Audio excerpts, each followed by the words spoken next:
Hey guys, Wayne here, and we're going to talk about bank fraud. I got a few emails from some concerned parents whose adult kids did some of this fraud. Let's talk about it. So, my first email is from a woman whose son did a $40,000 check to himself through Chase Bank. And she he called her and told her that he's going to purchase or try to purchase a car, a used car. Apparently, when he got to the car lot to purchase the car, they kind of saw right through him because the guy works at a Taco Bell part time.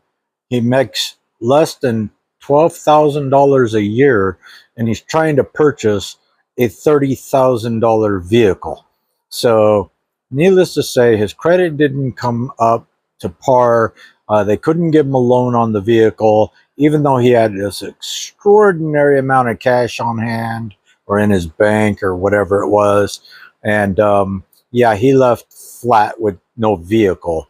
Um, but I'm getting emails like this sent to me. I was bombarded with emails last night.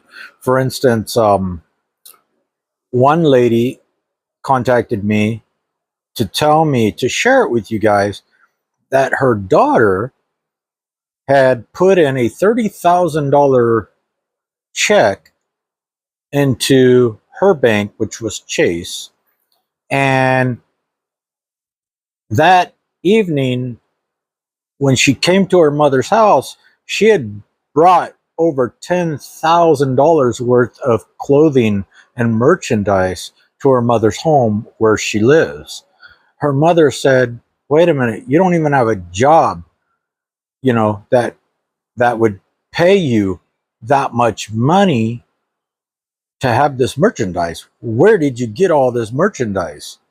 Well, she told her mom what she did. Her mom immediately got her in her van, loaded up the stuff, took it back, and got all the money back, and had her daughter deposit the money back into the bank. And I guess she's going to take her to the bank to try to get this resolved. You know what? Let me tell you something. A story that happened to me through Bank of America, and this is why I will not use Bank of America any longer. And it has nothing to do. Bank of America, some people like it, some people don't.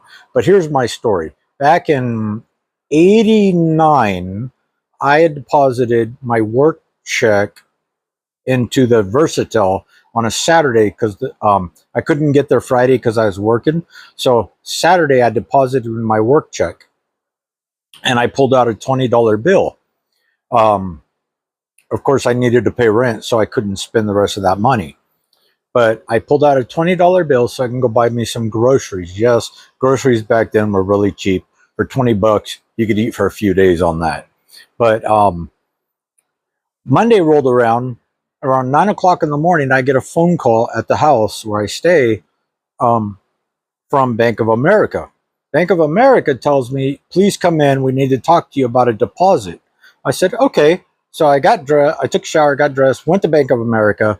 When I walked in, I seen two police officers standing by this desk. You know, when you walk in and they have the front where you get your money and customer service and stuff, and then you got the side where you go to open bank accounts at the side. Okay, so there was two cops standing there. The manager of the bank actually walked up to me and asked me, "Can I please step this way?" They knew who I was because I go there like every week to put in paychecks. Sometimes I go inside, or most of the time I'd go inside.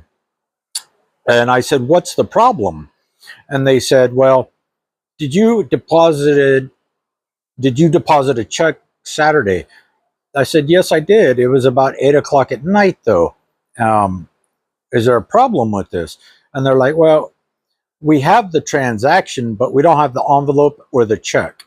And that's fraudulent. And you need to come talk to the police because we're pressing charges." And I said, "Whoa, whoa, whoa, wait a minute." I said, "Show me this fraudulent stuff that I did, and I'll call my boss and I'll let him tell you that he did give me a check. It's the same check that I've been putting in here for the last year every week for $500, and you guys need to fix this because I put a check through that Versatel. Well, our people couldn't find it, and you took out $20, and that's enough to press charges. So please follow me. So I said, okay. So I went around the corner to the lady sitting at the desk. I sit down. The police officer stood behind me, and I told the people, if you arrest me, I will be pressing charges against the bank, and then I'm going to sue you because you guys are making false pretenses against me and false accusations. And this is totally wrong. And they had me sitting there for about a half hour. And all of a sudden, the manager walks up to me, apologizing to me, told the police officers, oh, we found the envelope. Somehow it got stuck in the machine and it went up instead of down, and it was stuck up in the fold. And one of my employees happened to just take the flashlight and see the end of the paper. We pulled it out and we got the entire check. And we are so sorry, mister, that, you know, we apologize to you. Well, at that point, I said, you know what? Let me just close my account. I closed both my checking and my savings. They hated to see me go because I had like 30 grand in my savings. I pulled out everything in a money. I did one of those money transfers. And I went down to another bank. I opened up a new checking savings account in another bank, and I transferred all my money over there. And I've never been back to B of A. But this is something different that these people are doing. They're fraudulently knowing that they're frauding the system and trying to steal money from these banks. And this is no game, folks. You are going to go to prison over this. This is not funny. You shouldn't be doing this. But enough said, because no one's going to listen to me anyway. Anyway, I'm Wayne, and I'll talk to you on the next one.